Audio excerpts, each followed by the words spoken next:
अस्सलाम वालेकुम नाजरीन, मैं हूं सलवा स्नैन और आप देख रहे हैं सूर्या न्यूज़ HD। आइए नजर डालते हैं आज की अहम खबरों पर। पीर टाउन में आज इंतजामी सरगर्मियों के एक अहम मौका पर नए तैनात होने वाले म्यूनिसिपल कमिश्नर अहमद यार करेरो ने अपने ओहदे का बाज़ाब्ता चार्ज संभालने के बाद टाउन ऑफिस का पहला दौरा किया। टाउन पहुंचने पर चेयरमैन हाजी नवाज अली बरोही, वाइस चेयरमैन राना मोहम्मद आरिफ और मुख्तलिफ शोबाजात के सीनियर अफसरान ने इनका शानदार इस्तकबाल किया।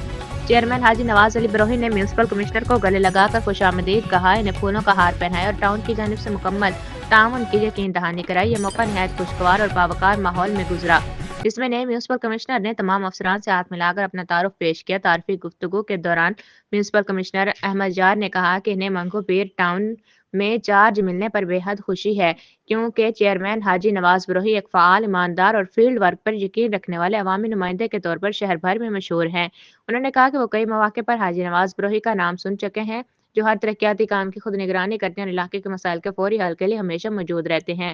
म्यूनिसिपल कमिश्नर ने मजीद कहा कि वह टाउन को मजीद मुस्तहकम बनाने, इंतजामिया की कारकर्दगी को बेहतर करने और शहरियों को फौरी सहूलियात फराहम करने के लिए पूरी मेहनत और खुलूस के साथ काम करेंगे।